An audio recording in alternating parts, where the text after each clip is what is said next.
Hi class, and welcome to today's lecture where we'll be talking about weight management. So when it comes to the overall weight of Americans between whites, blacks, Hispanics, and males and females, we see that just generally overall the numbers have gotten a lot higher.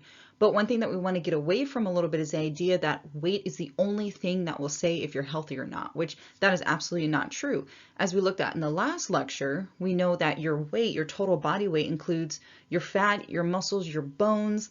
It includes your hair, it includes the clothes that you're wearing, it includes how much water you drink that day. So there's a lot of things that go into your total weight. So when it comes to weight management, we want to get away from the idea that the scale is the only thing that's going to tell us if we're healthy, because it's absolutely not true. All right, so weight history and all-cause mortality, obviously we see that the more obese an individual is, the more health risks or risk of early death that they have. We also talked about that in the last lecture.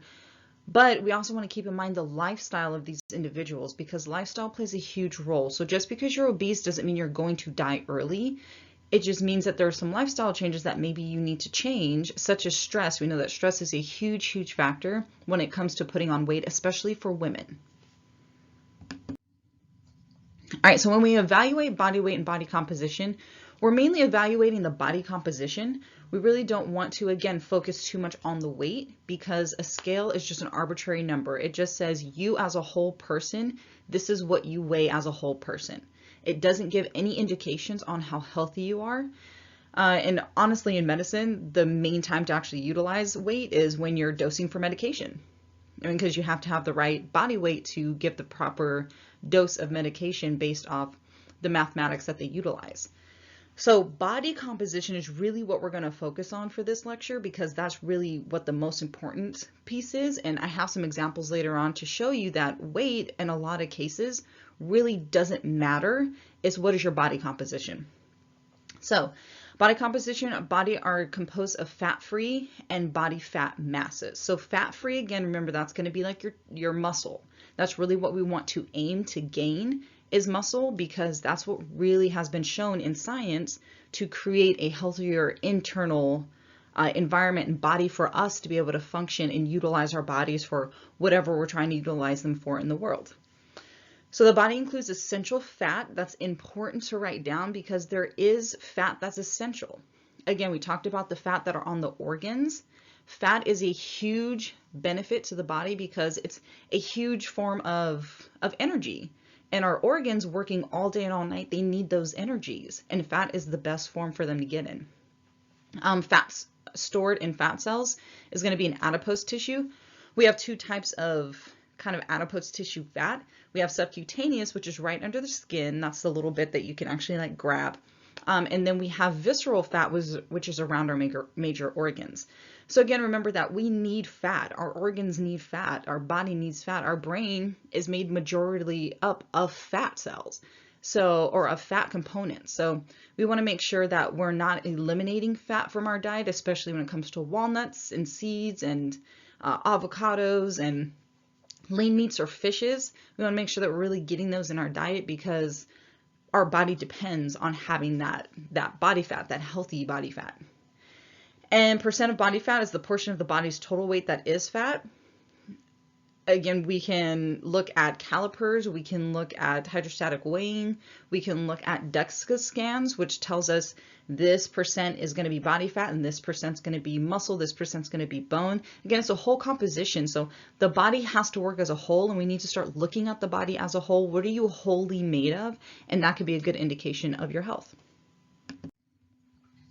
All right, so defining healthy weight, overweight, and obesity. Is your body at a healthy weight? So generally, the more obese an individual is, when it comes to the body composition, they're going to be more fat tissue versus fatty-free mass or muscle tissue, right? And again, we want that fat tissue to remain low, not that we want it to be zero. Absolutely not, because again, remember, women, when you get pregnant, that little fat that we have down near our uterus, that's utilized for the baby as energy, right? So we don't want to be 0% body fat, because then our organs have nothing to run on. But we also don't want to be a high percent of body fat, because that is linked to cardiovascular disease, it's linked to diabetes, it's linked to high blood pressure, it's linked to all these things that could affect our body in a negative way. So there's several methods that are used to evaluate body weight. Body composition is going to be those calipers that you either hold or you stand on, and it sends an electrical current through the body to give you an idea of how fast does this current run through the body. If it takes a while for it to run through the body, then that's an indication that you have more fat mass, because it takes longer for electrical currents to run through fat mass. Versus muscle mass, it's going to happen a little faster. So that's really how those measure. Keep in mind that hydration's huge because water is an electrical conduction. So if you're dehydrated when you're using one of those calipers, either you hold or you stand on, then your reading's going to be off, because that means that the electrical current is going to take longer to run through your body because you're dehydrated, because you don't have enough water in your system. Therefore, the reading is going to indicate that your body fat percentage is higher than it actually is. There's body mass index. We talked about that last lecture. You can utilize body mass index, but take it with a grain of salt, honestly, because you can have an individual that's higher percent muscle mass, an individual that's higher percent fat mass. They both may be the same on the BMI scale, but obviously metabolically, both are going to be different because of the composition they're made of. And then body fat distribution, this is going to be in your DEXA scans. This is going to be in your hydrostatic water weighing that you can get these measurements as well. Estimating body composition. So biological impedance analysis, those are the ones I talked about where you hold the calipers or you hold the machine straight out, or you stand on that scale with the two silver things and it sends the current through your body just to see how fast it to get through, and then just gives an estimation. Remember, hydration will throw this off. If you're dehydrated, it'll look like your body fat composition is higher than what it actually is. You can do skin fold measurements, which in Sports Medicine 1, that's what we learn how to do. You pretty much measure areas of the body by pinching the fat that's on it, measure it, utilize an algorithm, and then you can find your body fat composition. It's a little more accurate, I believe, than the BIA impedance analysis, but still not going to be as accurate as, let's say, our DEXA scans. So scanning procedures, you can take CT scans, you can take MRI scans. There's DEXA scans, which is essentially like an x-ray scan, but it's going to scan your bones, your muscle, your fat. It's going to scan all the major composition tissues that we have that make us up. And then you can use a dual photon, which I personally haven't utilized. I've utilized the other ones just in training, but I haven't utilized the dual photon. And in terms of accuracy, it's pretty much going to be the same accuracy as the other scans. Please keep in mind that when you go in for these scanning procedures, you are exposing yourself to radiation, and you could have some issues arise later. So these are not to be utilized just for fun. These are to be utilized if you honestly want to get a true depiction of your health, because you have certain health conditions that are going on with you. Body mass index, we talked about that. Useful for classifying health risks just in a general state. So when you go in and get weighed at the physicians, generally you're going to use a body mass index. Again, this is not an accurate depiction of what your health is on the inside, right? It's just a depiction of how tall are you? How much do you weigh? This is where you fall on this general scale of this consensus that they took of all Americans more than likely 20 years ago. So keep in mind, take it with a grain of salt. Just understand this is a portion of your total health picture, but it doesn't depict your health picture. Standards set by the National Institute for Health.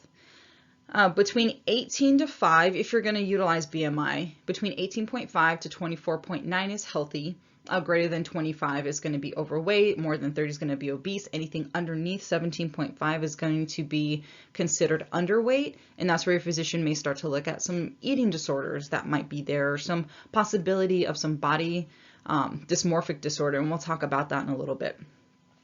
So BMI, again, is not helpful for determining body composition, because it doesn't distinguish between fat and muscle.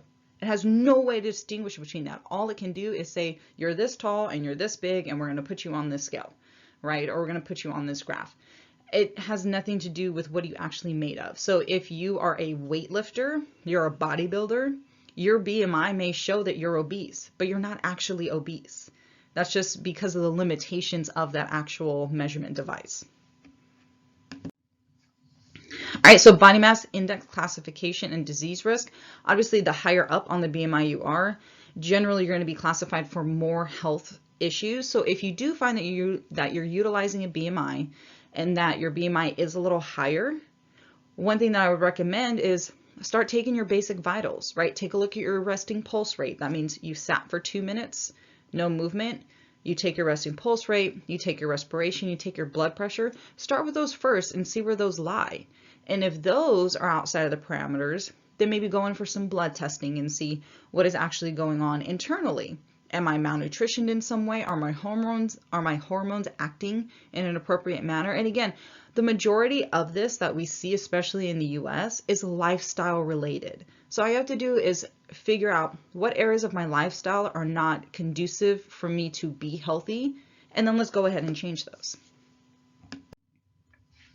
This is an example of the BMI index chart. If you guys needed it, again, understand that this is not going to be an accurate depiction of your total health. This is just going to be a portion, a tool that you can utilize to get an idea of where your health is at. This is going to be an example of when the BMI chart has limitations. So this woman in particular, she's 5'4". In 2009, her BMI was 22. But if you see in 2013, her BMI was 26, and she is considered overweight. In this photo, obviously you can see that she's healthier at a higher BMI than she was at a lower BMI. And there's plenty of examples like this. So the BMI is extremely limited in our medical society. I feel that it is something that's overutilized, and the other types of testing that we can look at are underutilized. So if you do happen to go into your physician and they say, well, on the BMI chart, you look like this, honestly, take it with a grain of salt and let them know that that's a portion of a depiction of my health. It's not the total depiction of my health. Body fat distribution. The location of the fat on your body is important. The last lecture we talked about apple shape. We'll talk about all the different shapes for this lecture, but you want to look at your waist circumference. You want to look at your waist to hip ratio.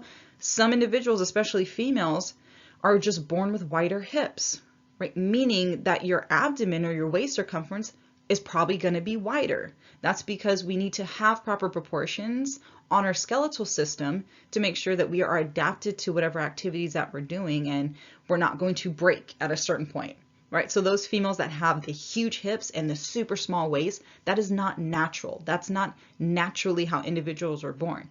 We need to have a balance in our body because it's going to put a lot of strain on the skeletal system. It's going to put a lot of strain on the musculoskeletal system, and we definitely don't want that to happen.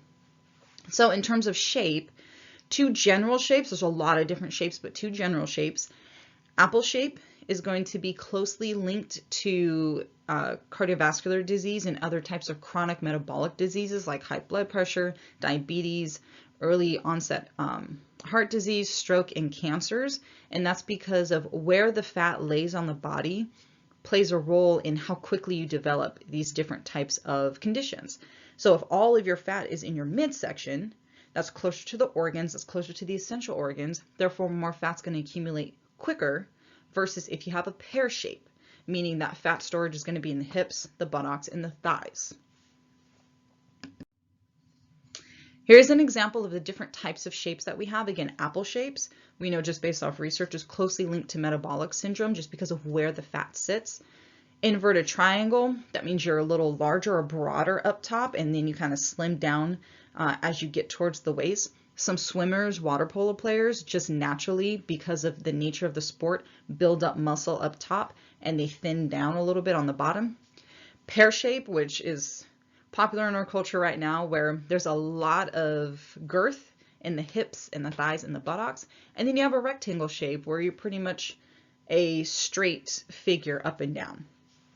At the bottom, I gave you an example of an apple shape for both men and women. Again, remember, just because you are an apple shape doesn't mean that you're unhealthy. For example, I am personally an apple shape. If I were to allow myself to gain weight, then I would gain most of my weight in my midsection, and I may see more metabolic syndrome disorders appear sooner versus if I was an apple shape. So just because you're an apple shape doesn't mean you're unhealthy. That just means if you were to gain fat, that's where a lot of that's going to accumulate. What is the right weight for you? So when we talk about weight, we have to remember that it's an arbitrary number. It just lets us know what our entire body is made of. So what I wanted to provide to you were some examples of how the composition really does matter when it comes to how your body looks. And let's be honest, a lot of individuals want to manage their weight because they want to look a certain way. When it comes to that, I have an example of a woman on the side and a male, because we know that men, this is also a concern for you, especially culturally. Changes in lifestyle should first be met, right? So if you're not getting enough sleep, if you're not eating appropriately, if you're not getting enough water, if you're not moving enough, once you get your lifestyle down, your lifestyle will then determine your weight. So for example, the woman on the left, at one point, she was 63 kilograms.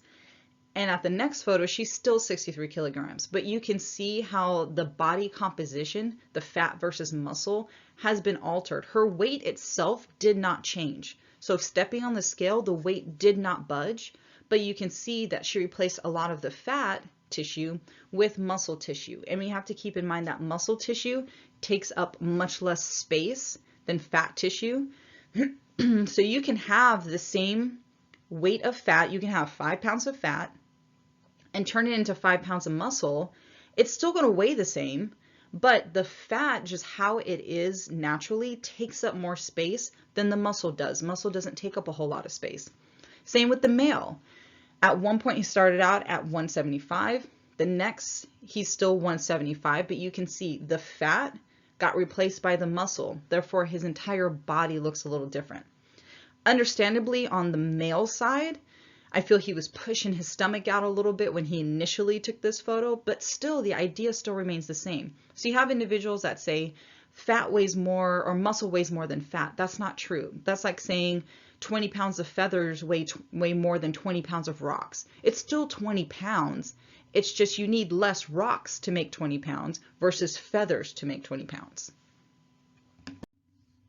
Body fat and wellness. Obesity doubles mortality rate and can reduce life expectancy by 10 to 20 years. And again, those that are obese, remember, it's a whole lifestyle issue. It's increased stress. It's increased crappy foods that they eat from McDonald's and Taco Bell. And I'm going to call these companies out because they irritate me sometimes. It's going to be increased sugar intake through sugary drinks and spaghetti sauces and processed foods, and it's going to be lack of hydration. It's going to be decreased immune system. There's a lot that goes into early death, and that has everything to do with overall health, but it doesn't always mean that it's just because you're overweight, right? There's a whole lot of things that go into it. I think in our society, we put so much emphasis on weight when we need to understand it's a whole picture. We can't just pinpoint one thing and demonize that because that's not the only thing that's causing all of the health issues. All right. So modest weight loss results in psychological improvements and improved quality of life for many individuals. Notice in this statement how your author said modest weight loss results in psychological improvements. This is an indication that our entire focus on weight is completely cultural, and it's something that's pushed on us by common media. It's pushed on us by magazines, it's pushed on us by social media, Instagram, television, movies, TV shows. So when it comes to weight loss, if you're the type that wants to lose weight, understand that it has to be an entire lifestyle change, and that's what will cause you to lose weight. But if with your more active lifestyle, your healthier lifestyle, you don't lose weight, that's because that's what your body needs for you to do whatever you're doing in life. When it comes to diabetes, this is obviously on the rise. It's an increase. It is a form of a metabolic syndrome. There's type 1, which generally most individuals are born with, and there's type 2. Please keep in mind that both of these have been proven to be able to be cured, especially type 2 because it's entirely lifestyle related, right? So when you eat bad, when you intake a lot of sugar, when you don't get movement, when your lymphatic system can't flow, when you get bad sleep, when your stress is increased, All of these are going to play a role in whether you develop any of these metabolic conditions, not just diabetes. There are other types of diabetes. So there's gestational diabetes, meaning women that only get diabetes when they're pregnant. As soon as that baby is delivered, their blood sugar drops back to normal and they're able to control it better. Babies that are born to women with gestational diabetes generally are going to come out larger because there's a surge of sugar in the system. And so that baby's getting fed all this sugar. And keep in mind that now the baby's system used to having all these sugars, so they may come out with type 1 diabetes or they may develop type 2 diabetes later on. So women, what you do while you're pregnant will hugely affect your child and their long-term health as well. And then there's also pre-diabetes. Pre-diabetes means your blood sugar's high, you're not able to control it, but we're not at the previously, decided number for you to be considered diabetic. But understand that this is still not good. This means that metabolically something's going on in your body and it's not able to control sugar. And if it continues to happen that way, not only are you going to get diabetes, but you can also increase the amount of subcutaneous fat, or the fat that's under the skin that's on your body. You can also start to develop cardiovascular disease. You can develop early onset Alzheimer's. You can develop cancers. There's a lot of things that can happen when your blood sugar is not controlled. All right, so when it comes to diabetes, how it works is whenever we eat something, it goes through our esophagus, to our stomach, to the small intestines. The particles get absorbed, sent to the liver to get processed. And all of this is going to go into the blood to get sent to wherever it needs to be sent to. This includes the sugars and the carbohydrates. Remember, carbohydrates gets broken down to sugar. So this includes that gets into the bloodstream. What the body does is it'll send a signal to the brain saying, hey, there's too much glucose in the system. Let's send some insulin that's pumped out by the pancreas to go in and pull out some of that sugar and store it away. First, glycogen stores, which is on your liver and in your muscles. It's about 100 to 400 grams of glucose. And then the rest of that, if there's any left, let's push it into the fat cells because we don't need it right now. And if it continues to circulate throughout the blood, then we can start to see increased levels of inflammation, which inflammation is linked to Alzheimer's, cancer, cardiovascular disease, arthritis. It's linked to autoimmune disorders like Hashimoto's and rheumatoid arthritis, and it's linked to a lot of different things. When the body is pumping out this insulin so much because you keep eating Krispy Kreme donuts and you keep going to McDonald's and you keep going to Taco Bell and Pizza Hut and eating all these high carb, high sugar foods, your pancreas is going to get tired. Right? And it's going to say, I can't keep controlling all of this. So now your blood sugar starts to get out of control. Right? So really, all of it's lifestyle. If you're eating bad, if you're not moving, if you're not well hydrated, this can all lead to diabetes. Heart disease and other chronic conditions, obviously hypertension, meaning high blood pressure. This is also an inflammatory issue. Unhealthy levels of cholesterol and triglycerides, an inflammatory issue. Impaired heart function, inflammatory issue. Metabolic syndrome, inflammatory issue. Cancers, inflammatory issue. So hopefully you're seeing the link between our lifestyle and our body increasing inflammation because of us just not taking care of it appropriately. So if you have joint pains, if you have a hard time concentrating or thinking, if you are extremely gassy every time you eat, those are all signs that inflammation's increasing in your body, and you just need to find the source. Just find the source of the inflammation, eliminate it, and then your body will start to recover. It's an extremely smart, complex organism that we're in, and we need to start giving it more credit by doing for it what it actually needs. All right, so overweight and healthy, there is an idea that you can be overweight but still healthy. And again, this goes based off the body composition. How much fat are you versus how much muscle mass are you, and where do you fall on the BMI index? So obviously this statement can be true when it comes to the BMI index. If you go back and look at some of the other photos, you could be considered high on the BMI scale or overweight, but still extremely healthy and have a lot of muscle mass and a little bit of fat mass. Now, when it comes to having higher fat mass and a little bit of muscle mass, this generally doesn't work. You can't have a lot of fat mass, a lot of inflammation, and say that you're healthy. All right, so it really depends on the situation. When it comes to the impacts, again, of being overweight, heart disease, diabetes, arthritis, mental health, depression, all of these are going to be linked to inflammation. When it comes to problems associated with very low levels of body fat is also bad because, again, it's an energy source. Our body needs it. So there is a thing called the female triad, and I've seen this a handful of times in my practice where I have a female that has abnormal eating patterns. She is exercising excessively. She is amenorrheic, meaning an absence of menstruation, and therefore there's a decrease in bone density. We know that bone density is linked to our hormones, and it's linked to vitamin D and calcium. And if you're not getting vitamin D from the sun, you're not taking in calcium in your diet, automatically your bones are not going to be as strong. Also, when it comes to being amenorrheic, estrogen is highly linked to fat tissue.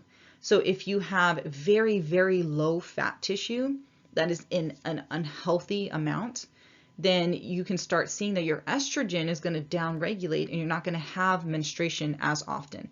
Now, those females that don't have periods doesn't mean you're underweight. There's another cause for that, but low levels of body fat could be a cause for that.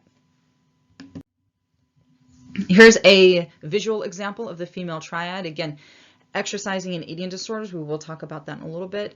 Absence of menstruation or infrequent menstruation, and generally if you go more than 3 months without a menstrual cycle, you need to get your hormones checked out, and that's what every physician recommends. You need to go in and get checked out and see why are you not menstruating, because it's a natural part of how our bodies function in a healthy manner when you're a female. Also, decreased bone density, again, linked to nutrition, is linked to sun exposure. So get outside and get exposed to that sun. Health concerns when it comes to being underweight. So a weakened immune system, and we know that's really big right now. We want our immune system to stay strong because anything we come in contact with, our body needs to be able to fight off. Trouble, again, fighting illness because your immune system is low. Vitamin deficiencies. Vitamins, minerals are going to help your immune system. If you're not taking in any food, your body's not able to make those essential vitamins and minerals. You need to take it in as food. If you're not doing that, your body's not going to function, your immune system's going to drop. Issues with fertility, if you have high levels of inflammation, if you're underweight, if you're not getting in vitamins, the last thing your body wants to do is try to create life. So you need to fix those things first in order for your body to say, all right, I have enough of what I need to actually support life for 9 months. So here's an example of when being underweight was extremely unhealthy. This is a model named Maggie Greene, and she has been in magazines and one of the high fashion models. She came out with a statement saying that she realized if you look on the left side, at that extremely low weight, she was not healthy. She was having issues with her menstruation. She was depressed. She had a lot of issues going on. So what she decided to do was to get healthy for her body. So she gained 35 pounds. As you can see, is still a model, but she was able to get her body to a healthy weight. So being completely absent of body fat is not healthy. And at some point in culture, we got to this idea that every woman has to be a stick figure. And that's just not how it works, especially if you're of an ethnic background. Because we know there's some cultures that just have wider hips. They just have bigger breasts. They have more accumulation of fat, and that's just how their body is. So we really want to get away from the idea that my scale number has to be a certain thing. Because if you look at testimonials, the majority of individuals, especially in the modeling world, that have done that, have come out and said they're extremely unhappy and all they do is obsess about food. Imagine if you didn't eat at all, your body would start to put food on your brain more and more because it's trying to tell you, I need food, I need food. You're not giving me the vitamins, you're not giving me the minerals I need, you're not giving me the proteins and the carbs and the fats that I need. So I'm going to make sure it's on your mind until you give me what I need. Again, the body is extremely smart. We just have to learn to listen to it. Factors contributing to excessive body fat. A lot of it is energy balance. That's what is being told in the research, but we understand that the quality of the foods and the nutrients you're taking in matter even more. So if you want to be a calorie counter, that's completely up to you. I can tell you from personal experience, I tried being a calorie counter and it does not work. At least for me, it doesn't work. It just creates this weird obsession that I can only eat this much and I have to go work out, versus when I actually started focusing on the quality of my food. And keep in mind, I've been on this health journey for about 10 years now. When I started looking at the quality of my food, I didn't have to look at calories anymore because my body told me when it was full and when it needed energy. Remember, calories is a measurement of energy. So if you're expending a lot of energy physically, a lot of energy mentally, your body's going to send a signal saying, okay, I'm hungry, I need a little more energy. Make sure that the food that you give it is high quality. Nutri-Grain bars have very little nutrition. A bowl of fruit has much more nutrition and your body's going to be much more satisfied off that. So really look at your food choices and pick wisely. There is a film called Fed Up that I highly recommend every individual look at because it really shows that it's not as simple as calories in, calories out that our FDA is trying to push. And it really has to do with the quality of it. So you can eat a cookie and spend an hour working out. Yeah, you burn the calories off, but you gave your body no nutrition. So what your body going to do is say, all right, what you gave me didn't work, go find something else, right? And normally it's going to be the sugars and the carbs because that's what's most accessible.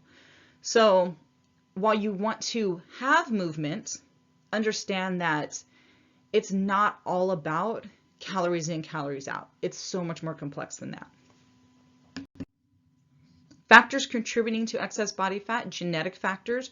Remember that genetics play a role in maybe 1/3 of what happens to our body. The other 2/3 is all in our control. It's all lifestyle. So there's a thing called nutrigenomics, which is the study of genes and how nutrients interact with the genes. Again, this is still considered a newer science. There's not a whole lot of research out about it, but it's estimated that about 25 to 40% of an individual's body fat contributes to genes, but an individual's environment is still important. Keep in mind that the few studies that are out show that the genetic contribution to body fat is on the lower end. So it's more 20 to 25%, not so much 40%. Set point theory suggests that our bodies are designed to maintain a stable set point. So when we talk about set point, we're talking about a healthy weight, right? A healthy accumulation of body fat. So remember, your lifestyle is going to depict what your body looks like. It's going to depict how your body functions. So if you're a couch potato and you watch Netflix, your body's going to say, okay, all I need to do is have enough muscle to just sit and use the remote, right? Or scroll on my phone. It's not going to challenge itself to build more muscle. Now, if you walk every day, if you run, if you play with your dog, if you are a ninja warrior or whatever, your body is going to adapt to that. So it's going to start to develop the muscle needed to accomplish those activities. So if you really want to change how your body composition is, you have to change your lifestyle and you have to tell your body, all right, this is what I'm doing now. And then your body's going to adjust to whatever that lifestyle change is. Physiological factors, metabolism, understand that there is an idea of you just have a high metabolism or you have a low metabolism. While individuals can have a high versus lower metabolism, it really only varies by about 300 calories a day. All right, so if you imagine that you think you have a low metabolism and your brother or someone has a high metabolism, the only difference that research has shown is about 300 calories a day. That's the only difference. So is it really higher? Or is it just more efficient? Hormones play a huge role in that, and gut microbiota or the gut microbiome plays a huge role in how your body functions in terms of excess body fat, your immune system. So again, it's really not so much about calories, because as you can see on this chart where your calories go, based off your resting metabolic rate, about 65 to 70% of your daily energy is going to these. It's your heart, it's your muscles, it's your kidney, it's your fat, because remember, fat is an organ. It's not just something we can just suck out because we don't like where it's placed, right? change your lifestyle if you want to change where that fat's being placed. Digestion takes up a lot. The liver processes everything in the body, so that takes about 19%. The brain takes about 17%. Brain is an energy hog, right? Because it's sending signals everywhere in the body, so it needs all that energy to be able to continue those processes. And then other is going to be towards manufacturing for your bones and different things for your visceral, and if you have an injury, if you have surgery. So that other is going to vary depending on what your life situation is. But know that when it comes to body fat accumulation, especially the body fat that people don't want, you have to change your lifestyle to change that. Lifestyle factors, we talked about that. Sleep is big. I recommend first off focusing on hydration. Next, you're going to focus on sleep, because those are going to be two big factors that really depict how your body functions. And you want your body to function for the purpose of completing whatever passionate task that you have for the day. So we all are here for a purpose. Our job is to utilize this body to complete that purpose and to establish that purpose. So that's really what our bodies are meant to be used for, especially as females. It's not meant as an ornament. Men, it's not meant as an ornament. It's not meant to have somebody look at it and say, oh, you look good according to the American standard or according to whatever culture you're in. Understand that your body is a vehicle, and we need to start feeding it and utilizing it as a vehicle for more purposes than just how big is your butt. There are psychosocial factors. Food as a mean of coping with stress. We do have individuals that are currently in Overeaters Anonymous, and there are different groups to help individuals who utilize food as a way to cope with stress. And remember, food is a tool. It's something that we should utilize to fuel our bodies. If you do have an event in your life that's traumatic or anything that you're stressed with, you want to find a healthier alternative to be able to work through it and not around it. Eating just helps you work around it. It doesn't help you work through it. Obesity is strongly associated with socioeconomic status. Generally, the idea is it's cheaper to eat unhealthy. Again, that's not true. We talked about in the nutrition lecture where when you actually buy fruits, veggies, and meats, that amount's going to last you longer per meal than eating out or going to get bad food like Pop-Tarts and things, because the way manufacturers produce that fake food is they want you to be hungry really soon after. So then you go and eat another one, then you go and eat another one, and then before you know it, the box is empty and you have to go get more. Versus fruits, veggies, meats, it's going to fill you up much longer. And foods within your family and culture. I see individuals that say, well, my dad has cardiovascular disease and my grandpa has it, my uncles have it. It looks like I'm going to get it. That's not true. Look at your lifestyle. Generally, recipes and habits are going to be passed down from generation to generation. So make sure to break that cycle. For example, in my family, I have diabetes, there's Parkinson's, there's dementia that runs through it, and all of those are linked to lifestyle. Now, in order for me to not get it, I haven't been tested genetically, but for me to not get it, I know that at least 75% has to do with what I'm doing in my lifestyle. And if I can control my lifestyle, then I'm not going to succumb to the ailments that individuals in my past or my family have succumbed to. Environmental factors.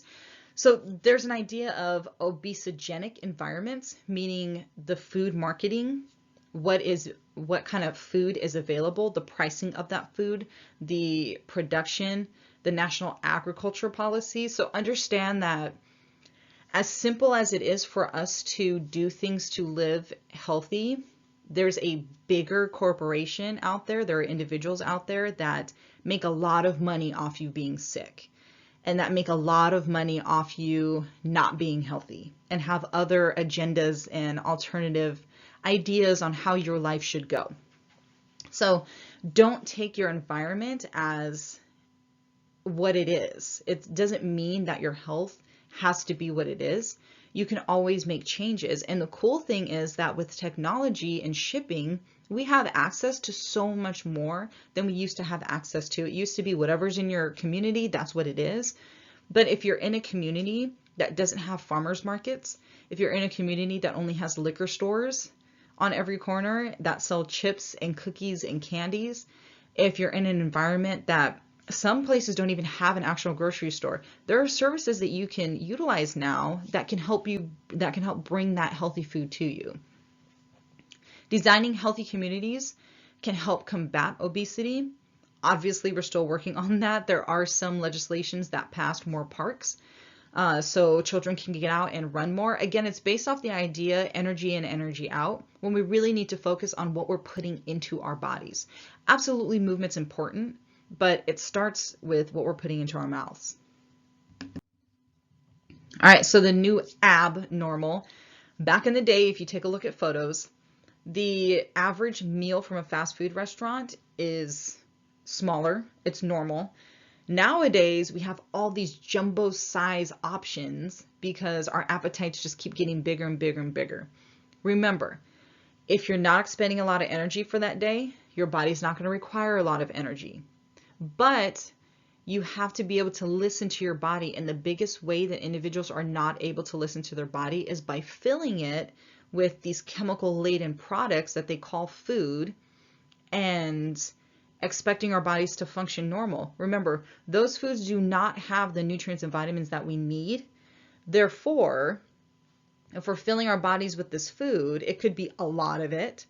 Our bodies are still going to send a signal to our brain saying, I still don't have what I need. You still haven't given me the vitamins, minerals, proteins that I need. So it's going to continue to send those hunger signals telling you, I need this, hello, make this happen for me. And if we keep filling it with crap food products, the signal's going to continue to get sent, and there's never going to be a balance. There's never going to be satiety within our bodies.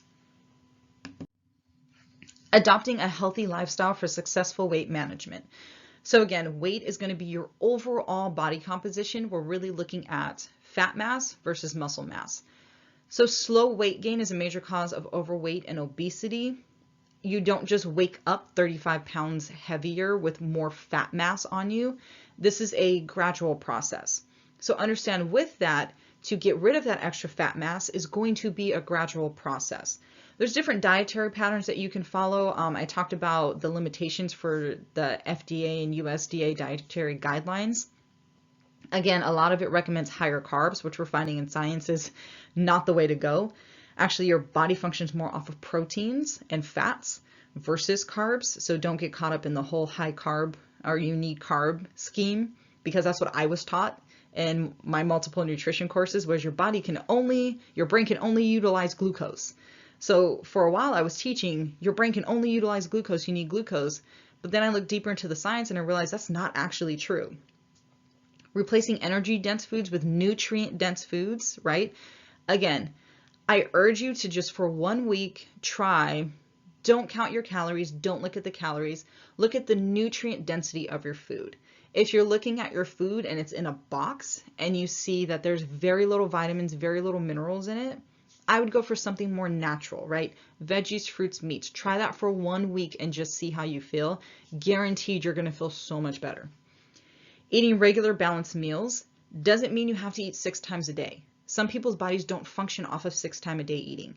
For example, I used to do that and it became more of a I need to eat timing myself versus just letting my body tell me when it's hungry. And it tells me it's hungry different times normally during the day because there's constantly something different that I'm doing during the day. There's a different energy output. There's a different mental power output. So I may be hungry some days at 10. I may not be hungry some days until 3 o'clock. Just because you don't eat at the same time every day doesn't mean that your body's working out of function. A lot of that idea was pushed by different diet programs to try to get you to purchase more product. So if they tell you that you need to eat 6 times a day, that means you're going to have to purchase their product to be able to fill you up for 6 times a day. All right, the quality of your food should be your main priority. It should not be how many calories is in it or how much you're eating during the day. Now, if you're eating nothing for multiple days and you're noticing that your body is having a negative effect to it, obviously that's not good for you either. Examples of food low in energy density. When it comes to, again, calories, understand it's just a measurement of energy, right? We should not base our entire health on how many calories we're eating per day. It's a ridiculous science. and I'm gonna put it out there right now. Most of the research that is being produced and that is showing is that it's the quality of the product, right? So if you look on here, carrots, apples, vegetable soup, blueberries, cantaloupe, there's yogurt. Again, don't go for fat-free. They just pump it full of sugar. It's a ridiculous idea to say go fat-free or low-fat. Applesauce, again, be careful of the sugar because a lot of it does have added sugar. If you can make your own applesauce, it's going to be better because now you're getting all of the apple. You're not just getting the sugar-laden part of the apple. Pears, sweet potatoes are a very, very good, dense source of nutrients. So ignore the calories on this. Don't maintain your body weight solely off of the calories you're doing because you're going to drive yourself nuts. Trust me, the science does not support that. It supports the quality of it, of the foods that you're eating. So physical activity and exercise. When you adopt a healthy lifestyle, you want to ensure that you have some sort of movement. And remember, movement is more than just maintaining your body weight. It's you building muscle. It's you making your heart and lungs strong. It's you controlling your blood glucose naturally. It's you maintaining an appropriate amount of body fat for your body type. It's you being able to prevent different diseases that can happen. It's you clearing out the toxins in your body via sweating.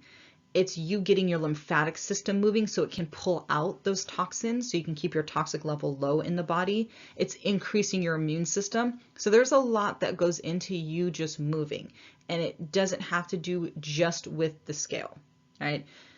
Another enhancement is going to be mood. That's really big. Most individuals I know, when they work out, they feel much better after they work out. Sleep is going to improve, meaning your overall health is going to improve, meaning you can maintain your body fat a little more. Your self-esteem increases. You have a sense of accomplishment. So there's a lot of natural things that we can do in just movement. And this can be walking. This can be playing with your dog. This can be yoga. This can be weightlifting. This can be anything that brings you joy. Thinking and emotions. Weight problems are associated with low self-esteem. And again, this is driven by the idea that we have to look a certain way, right? In today's society, especially in America, we have this idea that women have to have small waists and big hips. When the Kardashians, Cardi B, all of them came out saying, no, I surgically got this done, right? It's not natural. That's not how the body's meant to work, but for whatever reason in society, we think that's what we have to look like. And gentlemen, this idea that all of you have to have huge pecs and huge biceps and six packs, some individuals, that's just not how their body's made, right?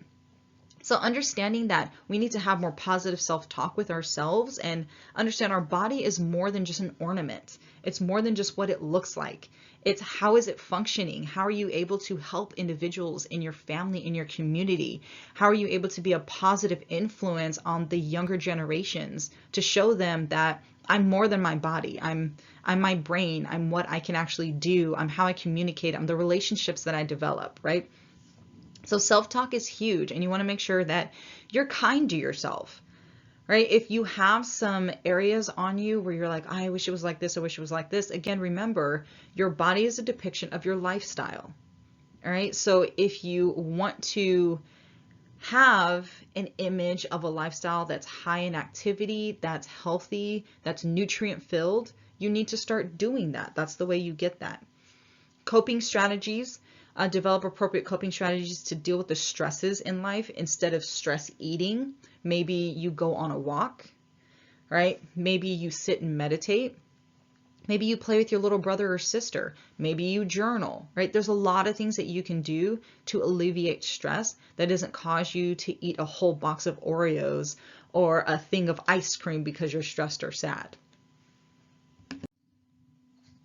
All right, doing it yourself. So you want to make sure that when you're trying to overcome whatever health problems, and I really should have crossed that out and put health problems instead of weight problems, you want to set reasonable goals. So if you know that you have a lot of body fat that you accumulated over the years and you want to get rid of that, about 1 to 2 pounds per week is healthy, but I highly recommend that instead of utilizing the scale every day or every week, get a measurement tool, get a measuring tape, and measure your girth, right? Measure your arms, measure your waist. Even better would be a body fat analysis, but I know a lot of people don't have that. So you can utilize the scale, but I would add in measuring tape and journaling. How are your clothes fitting on you, right? Because if we can see those other variations, then that's going to give us an idea of how that body fat and muscle composition is happening. Diet books, you can use diet books, but remember, everyone's technically on a diet. Diet means the way that you're eating. So you already know nutrient density is going to be the way to go. So you don't need to purchase a book that says, eat this specific way for 4 to 6 weeks, and we promise you, you'll lose 10 pounds in the first week. And it's all gimmicks. It's just a way to make money. Nutrition and health doesn't have to be complicated. It can be extremely simple. We just need to get rid of all the garbage that we're hearing about it and just really focus on the true science and really focus on the clinical observations and how the bodies are actually improving when you simply hydrate and sleep and don't eat crappy processed foods and move. All right, dietary supplements and aids. Keep in mind that these are not regulated by the FDA. Oftentimes, a lot of these, like some of the weight loss smoothies and things like that that are out there, are packed full of sugar. And the reason they do that is because they want you to have a product that tastes good, but at the same time, they still have to deliver results. So what they end up doing is they end up causing you to be in a calorie deficiency, which can cause hair thinning. It can cause weight loss, but what kind of weight are we losing? Are we losing the muscle that we actually want to keep because that's what really prevents all these metabolic conditions? Or are we actually losing the fat mass because of the nutrient density? There are good companies that can provide some supplements that can give you healthy results. Remember, it's going to be slow, but then there's also those companies that all they want is to get into your pockets and all they want is money. So they're going to try to sell you on any dream they can to get you to purchase their products for as long as they possibly can. So really research these companies and see, what are they doing? What are these products made out of? And what am I putting in my body? Is this something that's actually going to help me gain muscle and decrease fat? Or is it something that's going to keep my fat but decrease my muscle and just make it look like on the scale like I'm getting healthier and losing weight? So different approaches to overcoming a weight problem. There are different weight loss programs that you can utilize. There's commercial programs like Weight Watchers, calorie restriction. There are TOPS, Take Off Pounds Sensibly, and Overeaters Anonymous. Those generally really focus on the emotional reason why some individuals may overeat. So those may be beneficial. Commitment and plan for maintenance are important. There's online diet websites. Keep in mind that there are bad online diet websites. There's actually websites that promote anorexia and bulimia as a way to manage weight and to be as stick thin as possible. Be careful and stay away from those websites. There are clinical weight loss programs. The biggest thing that these really provide is an accountability partner and support. So if you really want to get healthier, if you want to decrease your fat mass and increase your muscle mass, getting a tribe around you, getting a group around you is going to be very, very beneficial. Prescription drugs. I do not recommend prescription drugs for any reason when it comes to health and especially weight loss and trying to change your body fat and your muscle mass composition. There are appetite suppressants. All of these are going to have side effects. There is a place for medication when it comes to internal health, but when it comes to just physical appearance and you wanting to have a six-pack, why put yourself through the negative side effects when there are natural remedies that you can utilize to get your body to look the way that you want? All right. So safety and effectiveness of common over-the-counter weight loss pills. Keep in mind that a lot of these studies that these are coming from are biased. These companies paid for these studies to be done because they want their product to look really good. If you want to see if a company has utilized research in an appropriate manner, what they need to do is they need to go with a third-party research institute that has no ties to their company at all. For example, Coca-Cola put out a study that says drinking soda has no impact on your health, right? when they went with a research company that they fund about 30% of their funds for research, right? So that's a little biased. If you want to see a company that does it well, Organifi is a company that does it well. They go with a third-party outside research lab to test all of their products. They have absolutely no financial ties to this research lab, and all they really do is just pay for them to do the research, and that's it. And whatever results come back is the results that come back. So there are companies that are doing it well. There are a lot of companies that are doing it in a sinister manner to try to get you to think that their products are safe, but they're not actually safe. Anything that's natural in terms of grew from the ground, like the lettuce or the carrots, or even the whole grains, the whole grains with the germs, those are going to be much safer than any of these. So some of the proposed actions: decreases absorption of dietary fat. There's Ally, there's bitter orange, which is supposed to increase your energy expenditure. There's caffeine, which there is a positive to caffeine sometimes, but too much caffeine, you're going to have negative effects. There's chromium, which is supposed to increase your lean muscle mass. But if you look at the reported side effects, those suck, right? Just point blank, those suck. Loose stools, meaning diarrhea. You have gas and oily spotting, so your poop gets really oily or your feces gets really oily. Chest pains, anxiety, blood pressure increase, nervousness, jitteriness, vomiting, bloating, indigestion, constipation. There's a lot of side effects to these things, and looking at the risk versus reward, the risk is not worth the reward. Other types of over-the-counter weight loss pills, I like to jump to the side effects because, yeah, you may tell me it's going to increase energy, but is it actually going to help me? Green tea extract, remember, all of these are made in a laboratory. Does not mean they're natural. Just because it says green tea or raspberry doesn't mean it's natural. They can chemically make all of these. Some of the side effects: headache, dizziness, abdominal pain, flatulence, meaning you're farting all the time, diarrhea, blood lipid levels start to increase, meaning an increased risk for cardiovascular disease. So really, when you're looking at losing weight in terms of decreasing body fat and increasing muscle mass, the best way to do that is with lifestyle, movement, and weight training. All right, there are surgeries that you can get to overcome different weight problems. For severe obese individuals that refuse to change their lifestyle, or they've tried to and for whatever reason they can't decrease their stress, or they can't improve their sleep, or they can't stay hydrated, there's different types of surgeries that you can have done. Generally, if you have a BMI of 40 or greater, then you're a candidate for some of these surgeries. There's the gastric bypass, there's the vertical sleeve, there's also a lap band, and then there's liposuction. That's still considered a cosmetic procedure. Understand, talking to some plastic surgeons, that this can create a Popeye effect, meaning the fat is an organ and the body has signals saying, okay, I have this fat here, I can utilize this fat.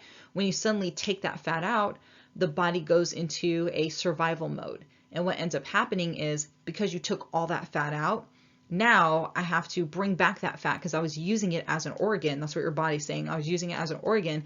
Then it can start accumulating, and in most women they've seen in the arms, indicating Popeye, right? Popeye gets really big arms.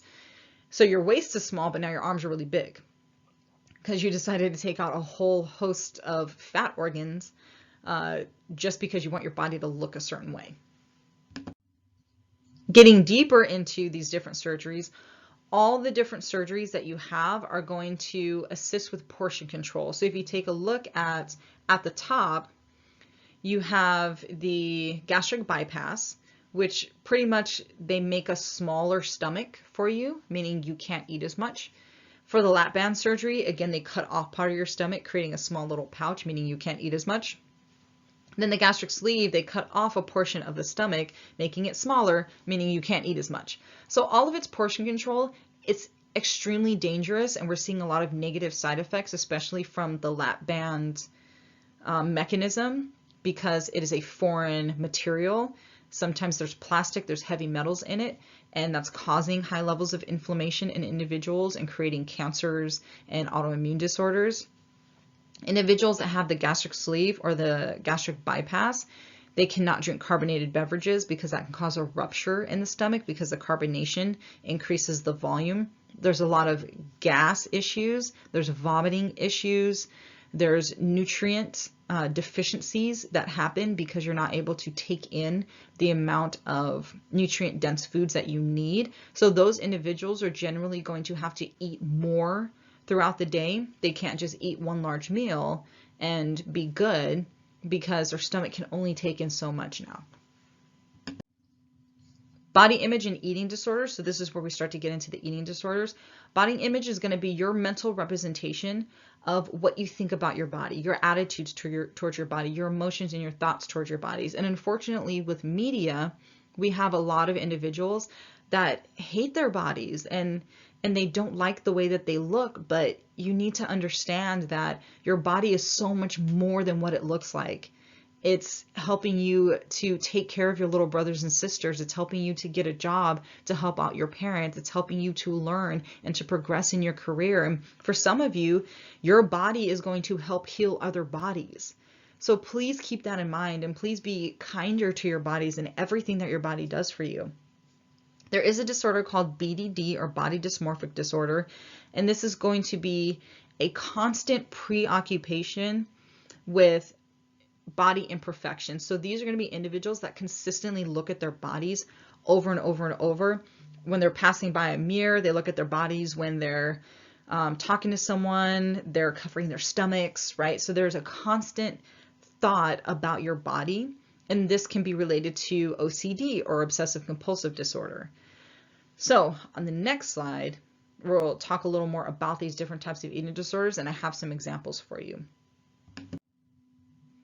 The science behind body dysmorphic disorder is very interesting. And what this video shows is that the eye tracking pattern of an individual that has body dysmorphic disorder is very different from individuals that have normal eye pattern trackings. So what they're looking at is that the individual with body dysmorphic disorder, the individual that obsesses about their body, they're looking at it in a different way that's not giving them accurate information. So go ahead and check this video out, and I'll see you when you get back. So hopefully you got some good information from that video. This video is just an example of what would you say to a stranger, the things you say to yourself. And it's really interesting to see that these individuals are talking to someone totally different, or a stranger, but if you were to actually say this to a stranger, that is extremely mean. And people say these things to themselves all the time. So why are you going to be nicer to a stranger than you are to yourself? Right? So go ahead and check this video out, and I'll see you when you get back. All right, so now that you have a little bit of idea of body image and kind of just how mean we are to ourselves at times when it comes to body image because of something a total stranger is telling us we should look like, eating disorders are a huge issue in our society, especially in the younger populations. And this is going to be a psychological disorder. So we have anorexia, we have bulimia, we have binge eating disorders where individuals will just binge eat and then fall into either bulimia or anorexia. Or they'll just binge eat because they're trying to fill that emotional gap with food. Some of it can be hereditary. They're finding that a very small percentage of individuals with these eating disorders have a genetic factor that could cause them to be more likely to develop this disorder, but we see that environment plays a huge role. And individuals that I talked to who had anorexia and bulimia, they mentioned that it was a way for them to feel like they can control something in their lives that they weren't able to, that other people couldn't control. So they were in an environment that was highly controlled by somebody, either a parent or a guardian, or maybe there's some sexual abuse going on, and eating was the only thing they felt like they can control. And so that's how they choose to control it. All right, again, coping with stress, especially with binge eating disorders, that's going to be a main factor, a psychological factor for why they develop those disorders. Starting with anorexia. Anorexia involves a refusal to eat enough food to maintain a reasonable body weight. So these individuals are going to be extremely small. The characteristics are going to be fear of gaining weight or becoming fat. Therefore, they don't eat anything, especially fat-filled foods that have a lot of nutrient density. They have a distorted image of themselves. So Other individuals see an extremely skinny individual, they'll still see a fat person that maybe needs to lose weight on their abdomen or lose weight on their arms. There's compulsive behaviors and rituals. So maybe they'll try to eat something and they'll cut up a little piece of meat or whatever and just eat a bite of that. There is a diet out there where you chew the food and then you spit out the remainder of the food and you just swallow the liquid. So there's a lot of different types of rituals that can be done with this kind of disorder, but understand that it is a mind, it's a psychological disorder. It can also represent an excessive exercise. So I've met individuals who they eat okay, but after they eat, they'll just go work everything off. Here's an example of an individual that recovered from anorexia. And the health risks with anorexia is amenorrhea, cold intolerance. Remember, fat is an insulation tool. So that's why some of us gain a little more in the winter because our bodies are trying to stay warmer. Low blood pressure, meaning that you're at more of a risk for a heart attack and your heart stopping. You can also get dry skin, swelling of the hands and feet, different medical complications. Your endocrine, your hormones are going to be thrown off. Your skeletal system's going to diminish because your body's just trying to find some sort of nutrient source to stay alive. And protein is huge in the body. Deprive someone of protein, you can kill them pretty quick.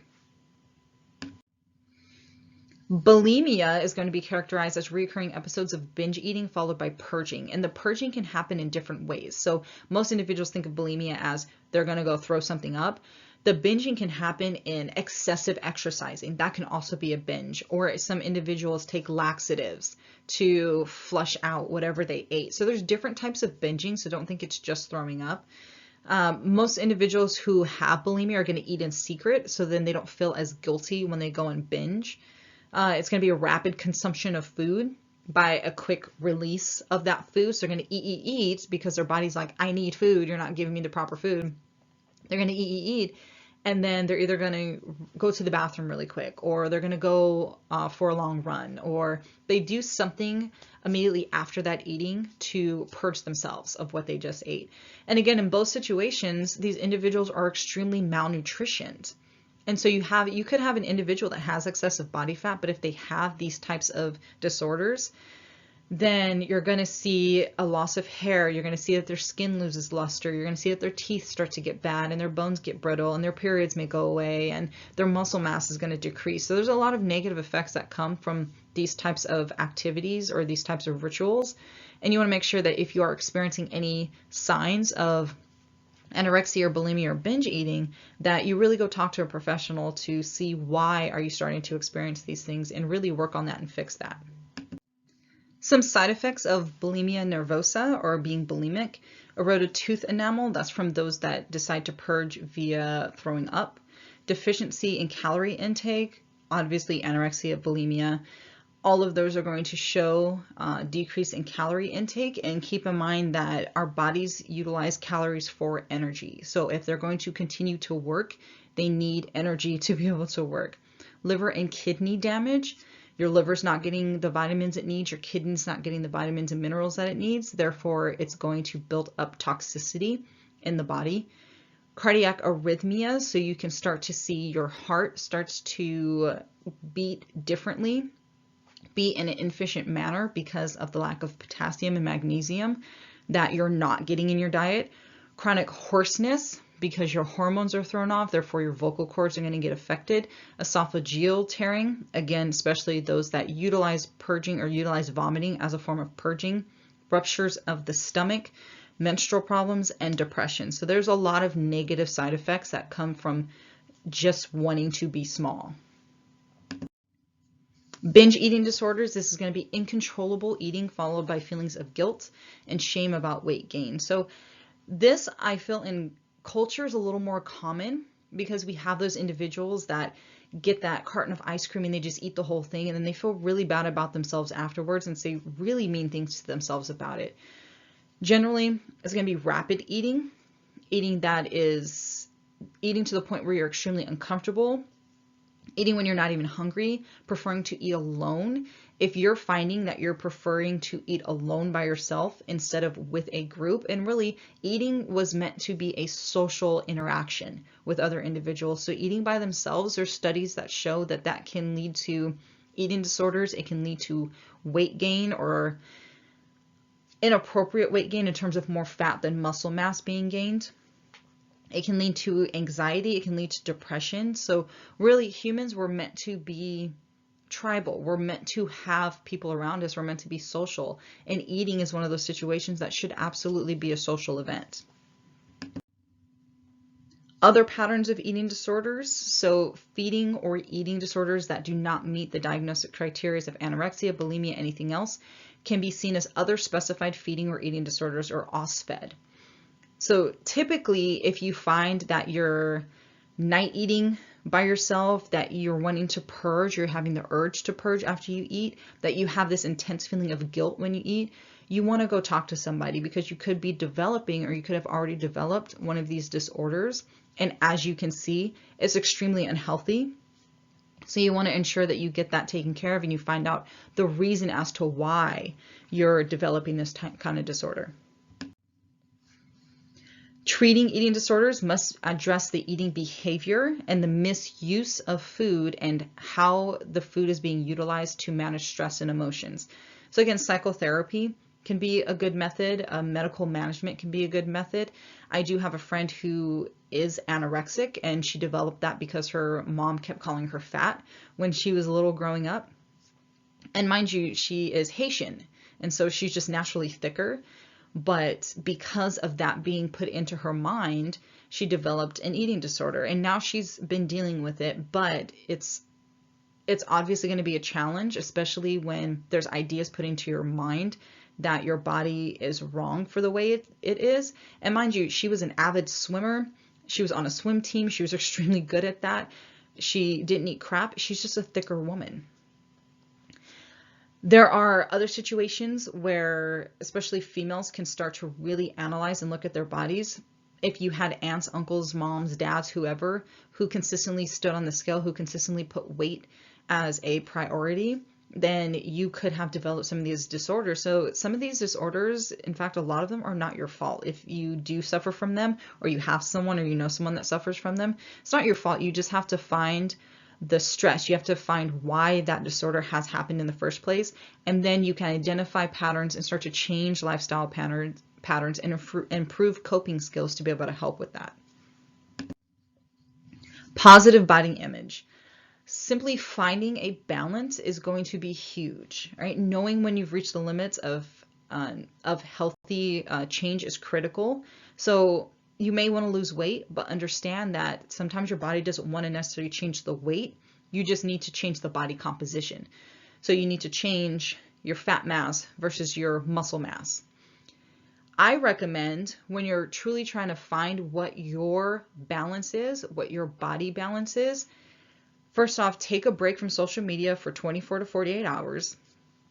Don't have any influence with magazines, with TV shows, with movies. Really just take those 2 days, those 1 to 2 days, to really just be by yourself and not have those influences. And then you can distinguish between your health goals and your fitness goals versus what the world is trying to tell you should look like.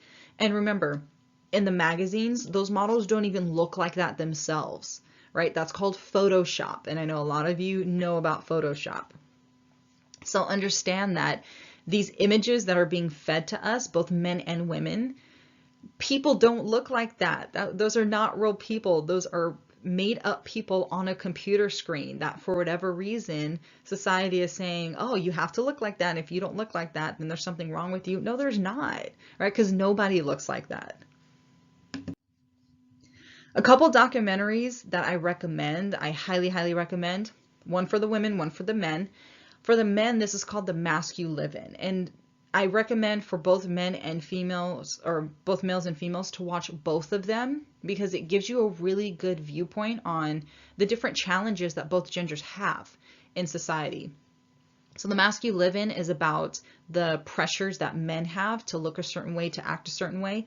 And then Embrace is similar, but it's about a woman's journey from having babies, not liking her body, to getting super fit to where she was one of those fitness models, to going to a healthy range, and really just seeing the society pressures and talking to individuals in the actual industries and seeing why this is actually happening, and that you don't have to be or act a certain way to fit in, that everyone is going to be individualistic and everyone's going to have their own ways that their body is to look and function, and that's okay. And it's not going to be the same as the next person because you have a different purpose in life. You're doing different things in life. So review, we discussed the methods for assessing body weight and body composition. I put a heavy emphasis on body composition over body weight. Don't become one of those individuals that steps on the scale every single day just to see where my body weight is at. Because again, that's everything together. That's your fat, that's your muscle, that's your bones, that's your water, that's your organs, that's everything. So you really want to look at the body fat that you have, the actual subcutaneous fat. If you're an apple shape, understand that you are more likely to develop metabolic conditions sooner. Not saying pear shapes can't develop that, but you'll develop them sooner. We talked about the effects of body fat on wellness and excessive subcutaneous body fat, how that can be bad, and how too little body fat can also be bad. We explained factors that contribute to excess body fat. Again, lifestyle factors. If you want your body to function in a certain way, you have to start living that lifestyle. If you want to look like you're more active, you need to be more active. If you want to look like you eat a really healthy diet, you need to eat a healthy diet. It's literally as simple as that. Name and describe approaches to overcoming weight problems. We talked about different relationships between body images and overcoming whatever body image blockage that you have. My main message from this is just understand to appreciate your body for what it does. It keeps you alive. It helps you play with your little brothers and sisters. It takes you to school. It helps you get a job so you can make money to help support your family. Your body does so much. And we really need to start appreciating what our bodies do for us and be nicer to our bodies, and disconnect from that social media BS that tells us that we have to have a super tiny waist and huge butt, or we need to have a six-pack and huge pecs. We don't need that. What we need is to fuel our bodies so they can go out into the world and fulfill our purpose and to fulfill our passion and to actually help improve the quality of lives of other individuals. So if you have any questions, please feel free to contact me. Again, watch those documentaries. They're great documentaries, and I will see you on the next lecture. Bye.